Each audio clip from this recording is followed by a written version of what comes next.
They say the gods are born in the heavens, but some are born in cages. Some are born in dirt and salt, their skin too soft for the violence that awaits them. Some are born not to reign, but to suffer, so that others may believe. And he was never meant to live long enough to choose, only to be chosen. The boy was not born with a name. Not really. His name was given like a sentence, not a gift. It was carved into him by men who believed in the sacredness of hierarchy, of blood, of silence. He was selected, not because he was wise, not because he was strong, but because he was pure. That strange, cruel word people use when they want something clean enough to destroy. He was beautiful, they said. Too beautiful. Skin pale like dawn behind the fog. Eyes wide, always watching. A voice barely used because speaking was not his place. He was the vessel, the offering, the bridge between flesh and the fire behind the stars. And so, when the drums began, deep, hollow, echoing across the stone courtyards like thunder in a hollow chest, he was taken, draped in silk, washed in oils, crowned in flowers that would wilt before the sun even set. They didn't tell him what would happen. They didn't have to. He had seen the other boys, the ones who smiled too much, the ones who asked too many questions, the ones who didn't return. He walked barefoot through the corridors of the gold and incense, and between men in robes who pretended not to see the shaking of his legs. Women knelt as he passed, not in reverence, in sorrow, the kind of sorrow so old it had turned to ritual. He was placed upon a throne he did not want, told he was chosen by the gods, that his blood would open the gates, that his body would become sacred by being consumed. And even then, even at the edge of knowing, he still hoped they were wrong. Still hoped there would be mercy. But mercy does not live where power makes myths of murder. They began with song, the kind that rises slow, like smoke from burning paper, voices layered in harmony, too perfect to be human. The boy sat still, heart pounding loud enough to drown the melody. They placed a mask upon his face. Gold. Heavy. Inhuman. It smiled for him. And then the priest stepped forward. Not a man of rage. Not a butcher, but a believer. He spoke of sacrifice, of ascension, of light buried in blood. And then he raised the blade, not jagged, not crude, a sacred thing, beautiful, ritualistic. The boy did not scream. He knew it would not save him. What he did instead, what no one expected, was stare directly at the priest. Not with hatred, with pity. And in that moment, something broke. Not in the blade, in the room, in the idea that this was destiny. Because the boy, barely 12, barely breathing, had eyes not of fear but of understanding, as if he already knew that death was not the end, that he would become something more, not because they said so, but because pain that is witnessed, fully, truthfully, cannot die. The blade came down, and the song rose. They cut carefully, reverently, not to kill quickly, but to open him slowly, to offer each part of him to the gods who watched from behind smoke and fire. And piece by piece the boy was transformed, not into absence, into memory. The high priest lifted the heart, still warm, still pulsing, and the people cheered. But somewhere, in that terrible moment of celebration, someone looked away. Someone dropped their eyes, not from horror, but from shame, because deep inside they knew. This was not divinity. This was devouring. The boy died. Yes. His body gone. His name erased. But his gaze, that final, unspeakable look of pity, remained. It settled in the air like ash. It clung to the walls. It followed the priest in his dreams. And over time it became something more dangerous than any blade. Doubt. They tried to honor him, built temples, sang songs, told tales of his willing sacrifice, called him a bridge between heaven and earth. But no one believed it with the same fire anymore. Because a god that bleeds like a child is not a god that forgives. He did become a god, but not the kind they prayed to, the kind they feared, the kind that stares back when they close their eyes, and asks, was it worth it? They called it a sacrifice, but it was a feeding, not a meal of survival, a feast of meaning. Because in this world, people do not eat flesh to live, they eat it to believe. And what they believed in that night wasn't salvation. It was control. They took his body, not with hatred, not with haste, but with solemnity. His ribs were broken open like a gate, his organs placed on gold plates. And with every motion, every cut, every offering, the people whispered, "He is rising." But he did not rise. Not in spirit, not in fire, not in any way they could measure. He dissolved. And yet the paradox was this: the more they destroyed him, the more powerful he became. Because stories begin where bodies end. And his story, it refused to vanish. At first they told it clean. The priests, the rulers, the mothers, they wrapped it in silk and incense and light. He was chosen, they said. He ascended, they insisted. He became divine by giving himself. But children don't give themselves. They are taken. And something inside the people knew that. So the tale began to twist. They said he didn't cry. Then they said he smiled. Then they said his blood turned into stars. That his breath in its final moment whispered a secret that only the high priest heard, and that the priest went mad trying to repeat it. The secret, they claimed, was holy. But what if it wasn't? What if the secret wasn't a prophecy? What if it was a question? Why are you doing this to me? That's the wound history had never healed. Because the boy had no sword, no kingdom, no voice, only that look, that final shattering gaze of a child who understood more than those who claimed to speak for the gods. He had been dressed like a king, fed like a lamb, and broken like a truth the world couldn't accept. And now he was everywhere, not in miracles, in doubt. Years passed. The temple grew rich. Festivals were held in his name. People painted his face in murals, carved his image into the stone of the Capitol. They imagined him seated in the stars, serene, forgiving, radiant. But the image never matched the memory, because those who had been there, the elders, the keepers, the silent witnesses, remembered the trembling, the blood, the moment his hand reached up not in blessing but in reflex. And they remembered the silence that fell when the heart stopped beating, a silence no choir could fill. It was said he died without a scream. That was a lie. He screamed, but not with sound, with presence. His absence was so vast, so sudden, so unnatural, that it screamed louder than thunder. It lived in the walls. It bloomed in the night air like a scent no one could name. And soon it began to rot the myth.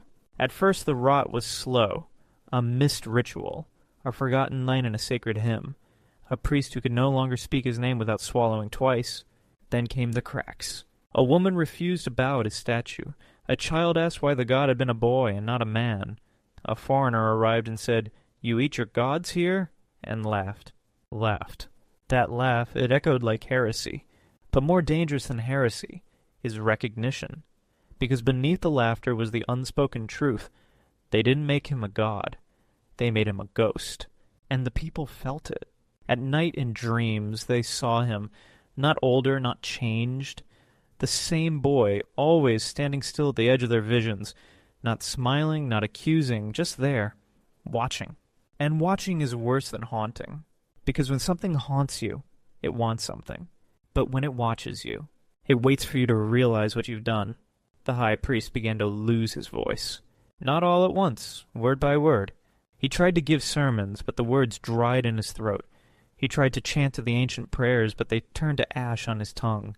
They said it was age. They said it was illness. But those who knew, truly knew, said it was the boy, still inside him, because he had touched the heart, held it aloft, declared it divine, and in doing so had broken the boundary between the sacred and the savage. One night the priest walked into the sea.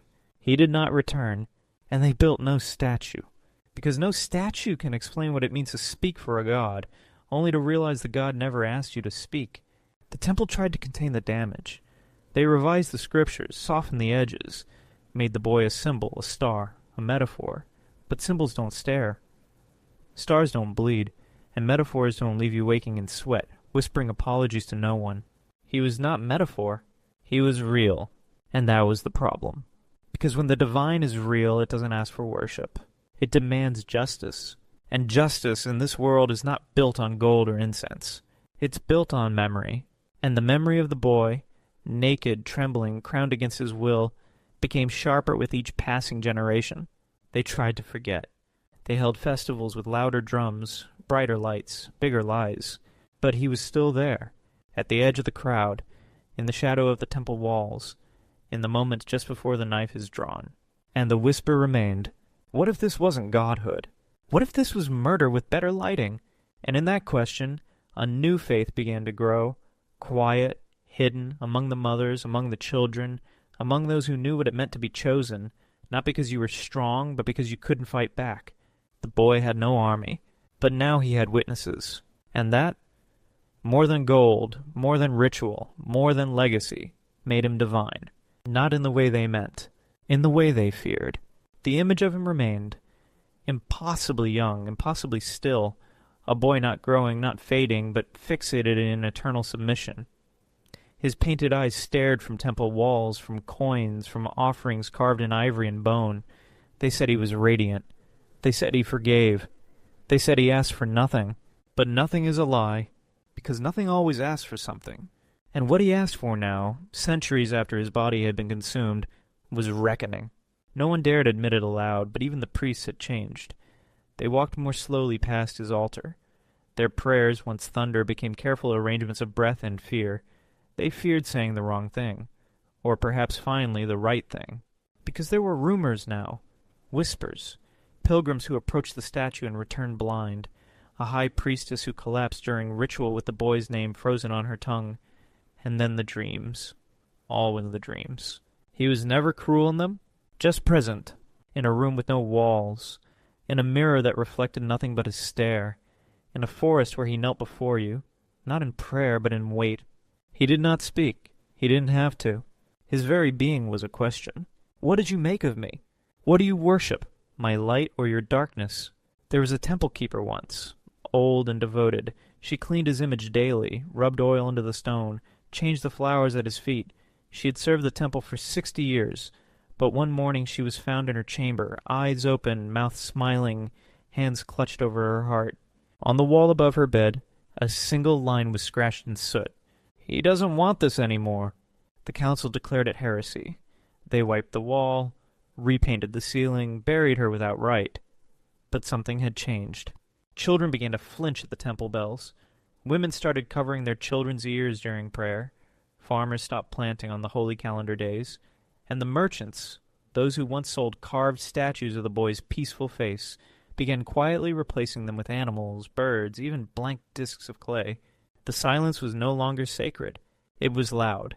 It followed everyone, because what they once celebrated as transcendence had begun to look like torment, not his, theirs. Because when a god is born from suffering, every act of devotion becomes a reenactment, and now the people began to feel it. Every drop of oil on his altar, blood. Every grain of rice offered, stolen breath. Every prayer, a whisper into the mouth of a boy who had never agreed to listen. They had not raised a god. They had trapped one. He had not died to become divine. He had died because they could not bear their own smallness. And now that divinity had turned back on them, not with punishment, but with reflection. One by one the faithful began to feel it. Not guilt, no. That would be too easy. What they felt was mirroring. The realization that what they saw in his image wasn't holiness. It was the part of themselves they had thrown into the fire and called sacred. It wasn't the boy they worshipped. It was what they were willing to kill in order to feel clean. And now that truth stared back from every shrine. One village far in the mountains decided to end it. They gathered and carried his statue to the edge of the cliffs. They said words. They wept. And then they pushed it into the sea. They thought it would free them. But that night, the tide brought back a child. Naked, unmarked, alive. They didn't know where he came from. He couldn't speak. But he walked straight to the altar, now empty, and sat. He didn't move. He didn't blink. And when the villagers tried to feed him, clothe him, name him, he simply watched. Within days, birds began circling the temple again. The winds changed. The old markings reappeared on the walls. And the village, once brave, once wild in its defiance, grew quiet. They boarded the temple. Then they fled, because they knew now. He was not a god born from choice. He was a god born of consequence. And consequence does not die. It waits. It waits until you forget, until you rebuild, until you carve his face in gold again, until you name your sons after him, until you kneel. And then it whispers, I remember. And in remembering he became powerful, not because they believed, because they couldn't escape. And so, he became more than a boy. He became the embodiment of the price no one wanted to name. the hunger behind holiness, the guilt behind purity, the sacrifice that didn't heal but hollowed, the God who was never asked, only offered. And now, in every city, there is a quiet fear, a coldness when the wind changes direction, a silence in temples too perfectly kept, a face, young, expressionless, familiar, painted on a wall that no one claims to have painted. He is not the God they hoped for. He is the God they deserve. The kingdom no longer remembered his name, not officially, not in records, not in the chants recited by trembling priests. It had been scrubbed from scrolls, softened in stories, buried under metaphor. But in the mouths of the desperate, in the dreams of children, in the silences between rituals, he was still there. And he had never been louder. At first the temple tried to rename him. They gave him a gentler title, something celestial, abstract, untethered from blood, a god of transformation, a symbol of rebirth. They commissioned frescoes, no longer depicting his body, but an orb of light rising above the mountains. They rewrote hymns. No more mention of the altar, no more mention of sacrifice. But the people could feel it, under the marble, behind the paint, inside the incense. The rot remained, because the myth might change its clothes, but the bones stay buried in the same place. And bones, especially those taken too early, tend to rise. They began to appear, first in whispers, then in villages, then in cities. The hollow ones, women with shaved heads, men with sewn lips, children who refused to eat for weeks at a time. They wandered barefoot, robes dragging through mud and ash, eyes unfocused. They were not insane. They were possessed. But not by madness, by meaning. They carried nothing, owned nothing. But when they passed, people looked away, because their presence made the air feel thin. They claimed nothing, only that they had seen him. Not the statue, not the paintings. Him, a boy, in silence, in shadow, at the edge of the forest, at the edge of their dreams, sometimes crying, sometimes watching, sometimes simply walking away, barefoot, into nowhere. And those who saw him changed. They stopped eating meat. They stopped sleeping inside. Some plucked out their own eyes. They said, "If he had no choice, neither do we." The state tried to suppress it. They called it blasphemy, a distortion, a dangerous cult. But how do you fight what has no name? How do you silence what lives in absence? They banned gatherings, arrested the hollow ones, but the jails could not hold them. They refused food, refused language, refused to even breathe like ordinary men. Some simply vanished. Others died smiling. And those who watched them die, guards, doctors, executioners, began to dream. They dreamed of the boy again, not dying this time, just standing there, waiting. And in that waiting a terrible thought emerged. What if he was not a god because he was sacrificed? What if he was a god because he remembers everything? Every hand that held the blade, every tongue that chanted his name, every pair of eyes that watched him be stripped and painted and crowned and torn open. What if his divinity was not mercy, but memory sharpened into divinity? He never forgave. He never asked them to. He simply did not forget. And now no one else could. In one remote village where the last original temple still stood, a child was born with eyes black as ink. He never cried, never slept. He stared at corners as if listening. They named him a miracle, a return, a vessel. And the people rejoiced, briefly, until he spoke his first words. "Don't do it again." They silenced him. He never spoke again, but he didn't have to. The village burned weeks later. No one found a body. Only a stone slab where the altar had once been, scorched but untouched at the center. And carved into its face, not by tools but by fire, was a sentence. "You call it devotion. I call it hunger." The message spread, copied by hand, whispered across trade routes, painted in charcoal on the walls of Richmond's houses. The image of the boy returned, not soft, not glorious, but raw, bones visible beneath his skin, eyes open even in death, a crown made of thorns, not gold, his body half-eaten but his stare whole. And slowly the people began to understand. This was not a God who wanted praise. This was a God who wanted you to look at yourself. Not the parts you show, the parts you hide, the parts you offer in secret, the parts you sacrifice, others, always others, to avoid, and those who looked too long saw it. The rituals weren't holy, they were hiding places. The incense wasn't cleansing, it was smoke to blur the truth. The temple wasn't a bridge to the divine, it was a cage to contain guilt. And the boy, he was not trapped inside.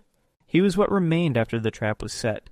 And now he was inside them, not as peace, as a slow burn behind the eyes, as the thought that doesn't leave, as the guilt that doesn't need proof.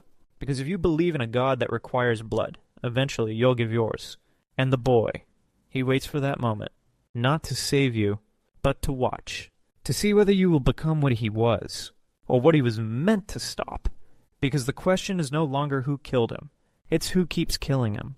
With every silence, with every ritual meant to forget, with every time we say it was for a greater good, there is no good great enough to eat a child, and still we keep setting the table, and still he watches, unblinking. The older the story grew, the more it decayed, and like all things that rot, it began to release a scent, not of death, but of truth. Something sour, something subtle, something that entered the nose before it entered the mind. The kind of truth that cannot be explained, only smelled, only felt. The kind of truth that makes your hands shake when you light a candle, though you don't know why. The rituals had become hollow by then.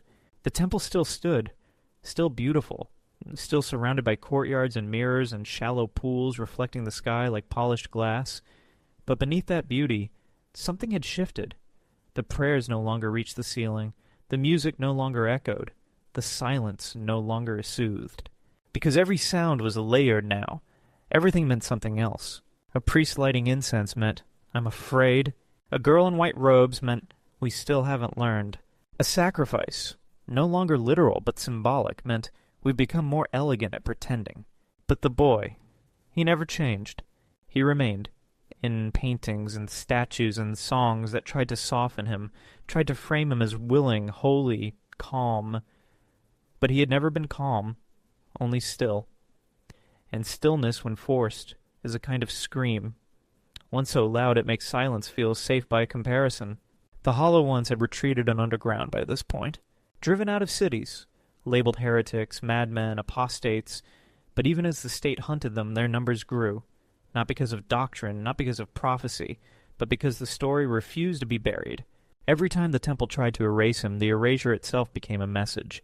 Every forbidden question was an invitation. Every denied doubt became a sermon. And slowly, the people began to speak again. Not in crowds. In kitchens. In alleyways. In the dark. They whispered things too dangerous for daylight. What if he never wanted to be worshipped? What if the gods don't require blood at all? What if the boy is still here, watching who we choose to devour next? Because that was the unbearable part. This was never just about a child long dead. It was about the pattern, the repetition, the hunger that had taken a new shape but never disappeared. The sacrifice wasn't in the past. It was now. Every girl groomed for marriage before she had words for her body. Every servant who knew what not to say. Every son who cried in silence because strength was demanded of him. Every wound inherited. Every voice quieted, every life deemed acceptable to lose for the sake of tradition, honor, family, faith. They were all pieces of the same altar. And he was no longer the boy on it. He was the one holding the mirror to it. And what people saw there was not divine. It was devouring dressed as duty. A few of the hollow ones emerged again, this time not to preach but to stand, silently, in the marketplace, in front of temples, outside city gates, their mouths sewn shut, their hands covered in ash, not moving, not blinking, just present. And when asked who they were, they wrote only one word, witness. Not believers, not victims, not martyrs, witnesses. Because the boy had never needed more blood. He needed eyes. He needed someone to look, truly look, at what had been done, at what was still being done, in his name, in the name of righteousness, in the name of love twisted into law. And that act, witnessing, became dangerous, because to witness is to break the spell. To say, that isn't sacred, that's a wound. To say, this isn't worship, this is repetition. To say, you're not following the boy, you're becoming the priest who opened his chest. And that, more than anything, shook the foundation of the kingdom. Because kingdoms survive on stories that protect their structure, on the myths that justify their cruelty, on silence that keeps the walls upright. And when someone begins to watch instead of obey, The whole thing begins to tilt. There is a high feast day approaching, the anniversary of the boy's ascension, a day once filled with candles and music and praise. But this year it was different. The temple was full, but the crowd was quiet. No songs, no speeches, no golden processions. Only one act.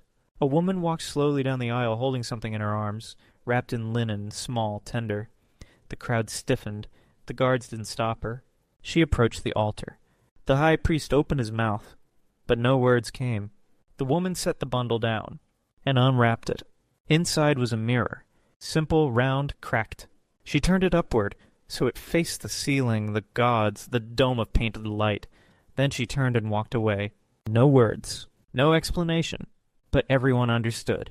Because what was left there, at the center of the holy feast, was the most dangerous object a sacred place can hold, a reflection. And that was the beginning of the end. Not in fire, not in blood, in remembering. The temple never recovered. Some called it collapse, others called it rebirth. But the boy, he didn't care what they called it. He wasn't waiting for a name.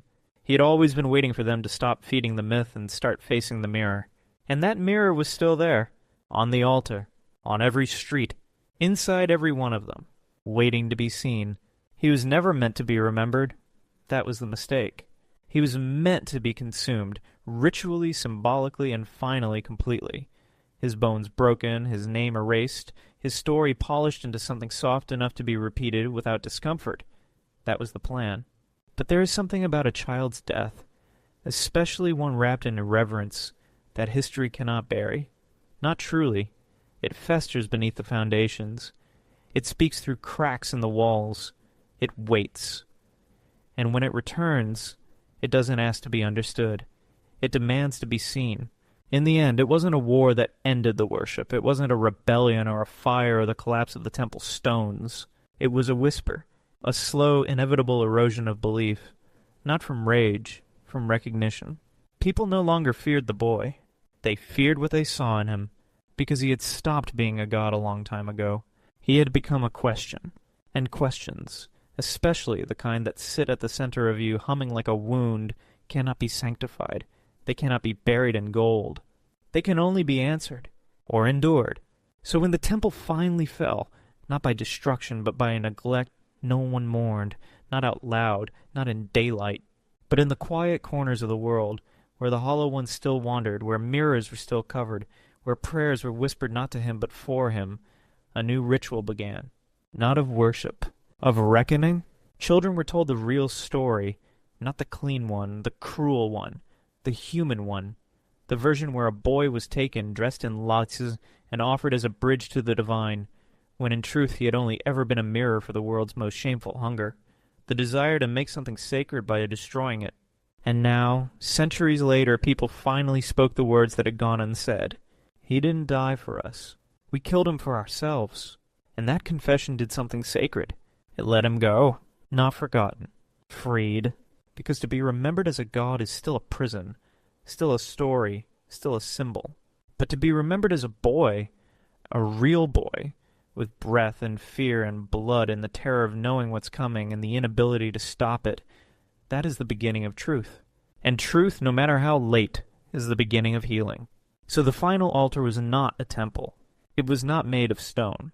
It was not lit with candles. It was not written in Scripture. It was a field.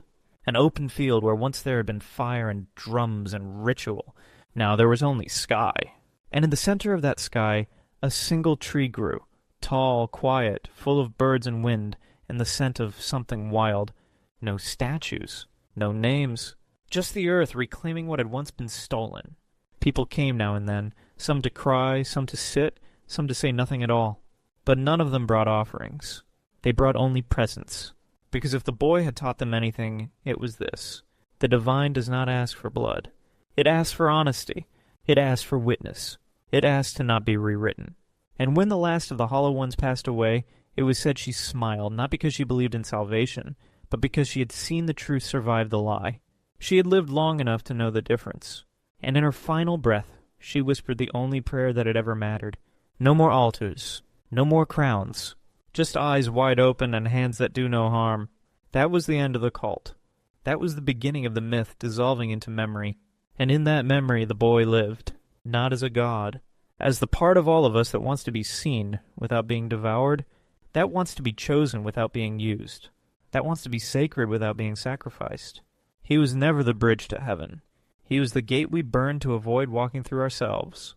And now that the smoke had cleared, he was still there, not in wrath, not in forgiveness, but in stillness. The same stillness he held the moment before the blade. The stillness of someone who knew, better than any priest, what the cost of being worshipped really was. The boy became a god. But he did not ascend. He remained, not to rule, not to punish, just to remind that every time we dress violence in ritual, every time we call a child's death divine, every time we silence a scream with song, he will be there, waiting, watching, unchanged.